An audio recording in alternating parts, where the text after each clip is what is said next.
Olá, pessoal. Olá, professor E Alexandre. aí, Tereza? E aí, pessoal, tudo tranquilo? Então, a gente está aqui para falar sobre as estruturas de dados heterogêneas, né? A gente já falou sobre estrutura de dados homogêneas Isso, de uma dimensão e de duas e dimensões. até mais, né? Isso. E agora, vamos aprender um pouquinho uma estrutura de dados um pouco mais complexa, que são as estruturas de dados heterogêneas. Bom, homogêneas por quê? Porque elas só conseguem armazenar um único tipo de dados, apesar de armazenar vários conteúdos, ou digamos, várias variáveis, mais de um único tipo de dados, com exemplos que a gente falou. Por outro lado, as heterogêneas, então, Conseguem, né, sanar esse tipo de problema e conseguem, assim, guardar mais de um tipo de dado. então vamos ver o que o slide está falando? Vamos lá. Primeiro slide aí, a gente tem aqui as structs, ou registros, ou as estruturas de dados heterogêneas. Structs porque são as estruturas heterogêneas chamadas em C. Elas são utilizadas, então, como a gente já falou, para agrupar informações de diferentes tipos de dados. Beleza? Então, essa é a principal característica. Enquanto lá nas estruturas de dados homogêneas, vetores, matrizes, utilizavam-se para armazenar um único tipo de dados nos registros. Structs são para vários tipos de dados. Então, o exemplo mais comum de se utilizar struct é exatamente para cadastro. Porque no cadastro a gente digita lá nome, CPF, endereço, RG. Olha só, RG é um tipo numérico, endereço é uma string. Então, pode ter tudo, vários tipos de dados. Ok? Então, essa é uma aplicação bem tranquila e bem interessante para a gente aplicar struct, né, Tereza? É verdade. Então, existem N aplicações que vocês podem estar aplicando esse tipo de estrutura na programação, ok? Então, vamos dar uma olhadinha aí como é que é a sintaxe desse tipo de dado. Então, vamos aí. O próximo slide apresenta a sintaxe de uma estrutura de dado heterogênea. Então, primeiramente, nós precisamos apresentar a palavra reservada struct no início da declaração de uma estrutura de dado heterogênea ou de um registro. Após a palavra struct, em seguida vamos especificar qual é o nome dessa estrutura que nós estamos criando. Nós estamos criando aí um novo tipo de dado, assim como nós já temos o int, o float e os demais tipos na linguagem C, nós também podemos criar o nosso tipo de dado. Então, isso é feito através do struct, em seguida o nome do registro ou o nome da estrutura. Precisamos também do abre chaves e para cada tipo, para cada campo dessa estrutura, nós precisamos especificar o seu tipo.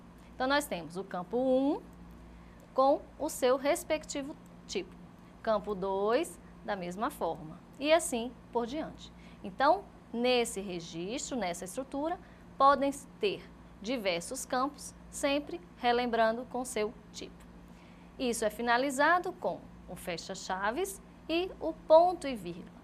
Esse slide, essa estrutura, que vocês estão vendo aí a sintaxe, basicamente apresenta como nós vamos criar esse novo tipo de dado. Ok? Não é mesmo, professor Alexandre? Sim, é verdade. Então, é interessante, além de saber a sintaxe, exemplificar, né? Um exemplo é sempre útil. Vamos ver. Olha só, o exemplo é uma forma gráfica.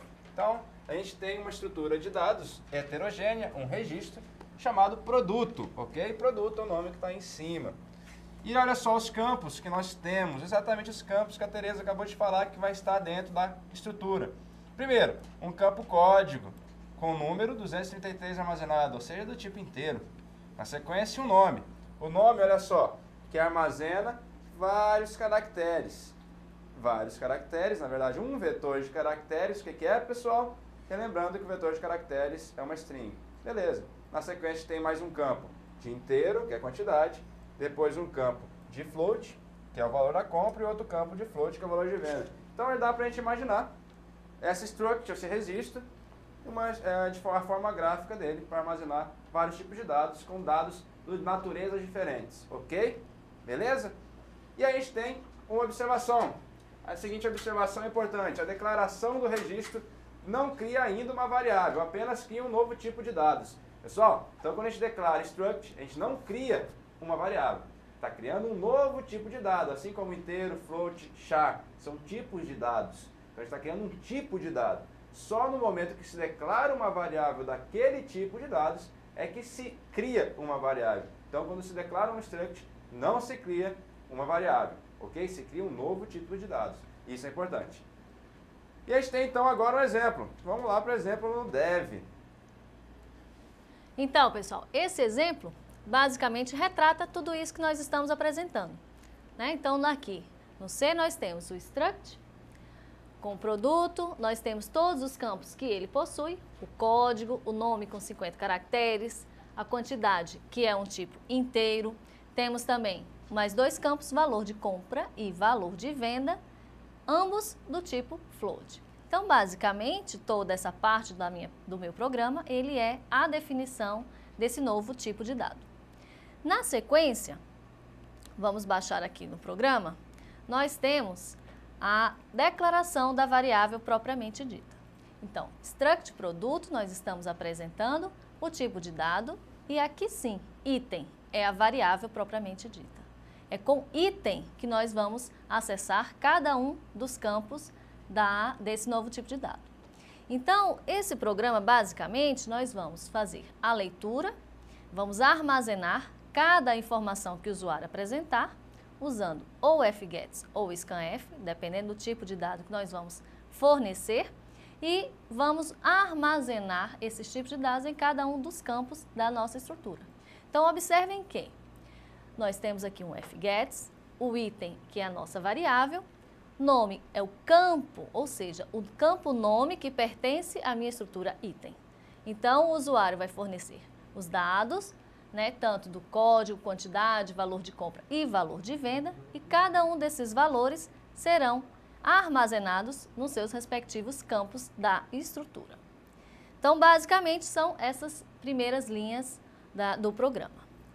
Em seguida, nós temos, basicamente, a exibição dos dados, né? Então, nós temos um printf exibindo os dados, e observem que eu apresentei um printf para cada um dos campos dessa estrutura. Então, se nós olhássemos aqui no final desse printf, vocês vão observar que nós temos o item, que é a nossa variável, e nós estamos especificando cada campo. Então, observem que a variável ela se chama item, mas precisamos especificar qual campo daquela variável, uma vez que essa variável é uma estrutura. Então, se eu quiser escrever o código daquela variável item, nós precisamos colocar o nome da variável, ponto código. Ponto nome é um novo campo. Ponto quantidade também é um outro campo dessa estrutura. E assim sucessivamente. Então, pessoal, é muito importante observar que vocês vão declarar aquele novo tipo de dado, vão apresentar a declaração da variável propriamente dita e, além disso, quando forem acessar ou obter aquele dado ou até mesmo modificar, vocês vão precisar especificar a variável, que neste caso é item, e também o seu respectivo campo, se foi nome, se foi código, quantidade e assim por diante, ok? Espero que tenha sido bastante relevante aí esse exemplo para vocês. Beleza, então a gente está finalizando esse bloco, a gente volta no próximo bloco. Valeu!